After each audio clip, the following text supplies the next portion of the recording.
Hello everybody, my name is Pancake-sama and welcome to the channel. The debate on who the strongest anime character is has been going on since the inception of anime itself. From the OG debate of Saitama vs Goku, to new contenders rising the ranks, this seems like a seemingly endless debate. However, today, we'll be tackling this question, and no stones will be left unturned. Now, with all the animes having different levels and ways of power scaling, this question becomes immensely difficult before it even begins. We have to take into account how different universes work and how they stack up against their competition, and this becomes even harder when you consider some shows have terrible power scaling. My Hero Academia. So in order to start my research, I thought we should take a look at what other people are saying about this debate. Because where else is a better place to get an answer to a subjective question than the internet? Obviously, when looking up things on the internet, you can't believe everything you see.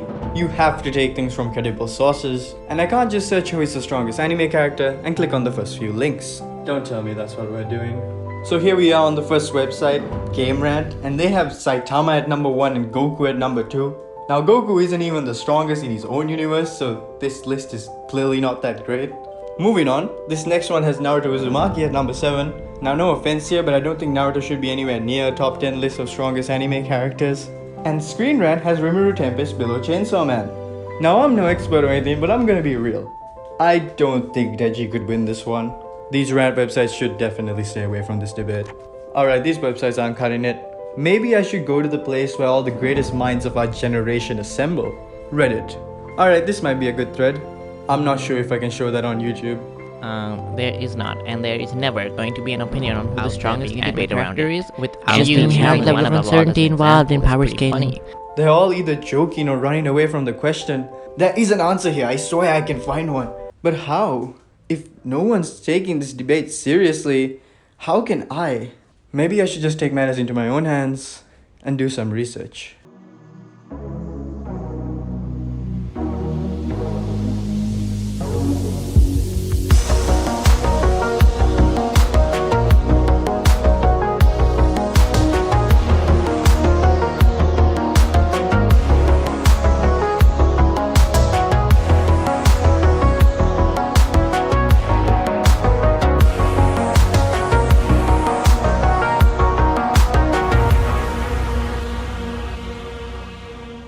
Zeno, an Omni-King of the multiverse that transcends space and time. Hajun, a god that transcends creation. Feathering can create anything she wants, even entire realities. Truth is all things in the feasible universe. Kami Tenchi is a transcendent deity. I mean, maybe this question is impossible in the first place. How can there be a single strongest anime character if all these shows have characters that transcend space and time? How could I answer a question that's so convoluted in the first place? I really wish there was a clear answer to give you guys, but I'm out of ideas. Maybe I overlooked something. There might be something obvious here. What if I'm looking at the wrong scope? Maybe I should just personally go back through the archives. There might be something here. Urusei Yatsura? You've got to be joking. How would that help? This is a serious video, not a joke. Wait, I think I finally found it. Strap in. Because Moroboshi Ataru can solo anime, and it's not even close.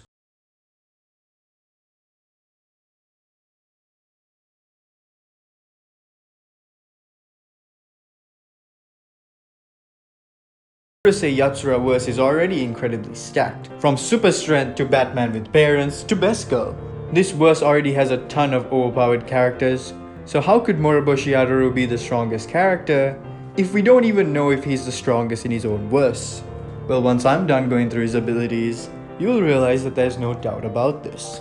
Now throughout the show, we see Ataru survive some incredible things. From being electrocuted almost every episode to being hit into the stratosphere, Ataru has survived some wild things, and this occurs almost every episode. To the point where you have to ask the question, how is he still moving? It seems no amount of damage affects him, and the only answer to this I can think of is high durability, of course. From Kamehamehas to domain expansion to Rimuru's Devour All, I honestly think his durability knows no bounds. And after seeing this, another thought popped into my head. Where are all his injuries? I mean, they do show for a bit, but they immediately disappear after a few seconds. Yes, there is an explanation for this, and it's the fact that Ataru possesses the insane ability of regeneration. The extent of the power I can't say, but characters like Wolverine can even regenerate from a drop of blood. And if Ataru can even match up to half of this ability, he's basically unkillable. I mean, with regeneration and the highest durability imaginable, I don't think any attack in anime history can even take him down or even come close to making him sweat. And this all pales in comparison when you look at his other abilities. Now, something smaller to point out with Ataru is, just take a look at this.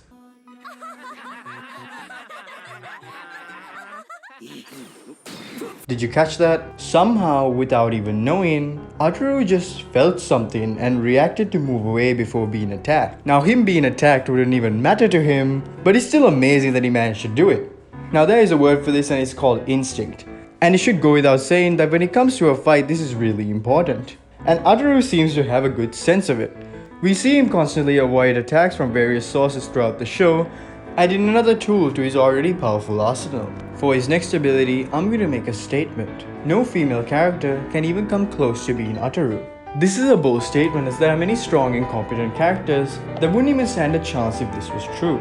In order to explain this ability, I need to point out another character that's very famous in modern anime. That of course being Deku from My Hero Academia and his ability One for All. But something you may not know is that Izuku Midoriya, or as some like to say, Rizuku Himdoriya, has a secret side to his ability, Riz for All, Riz Million%, which is an incredible move, and actually Moroboshi possesses the exact opposite of this ability, somehow managing to get rejected by every girl he sets his sights on, with the exception of Lam, who is weird to begin with. Now this could work in both ways. On one hand, Ataru refuses to hurt any girls, but on the other hand, I think most if not all female characters do not want to be near him, forfeiting the match before it even begins.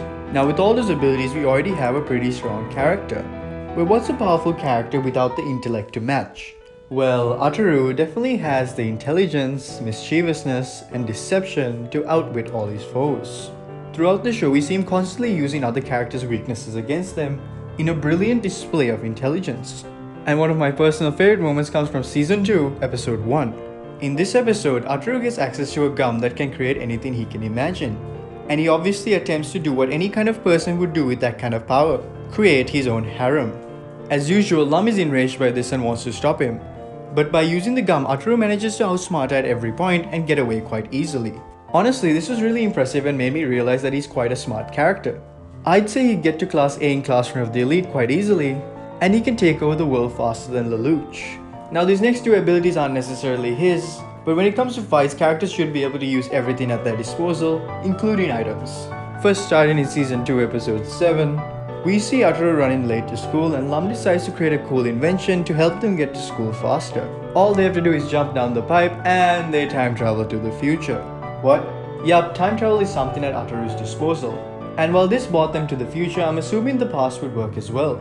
Meaning he could potentially take down characters before they've gotten strong. Not that it matters, of course.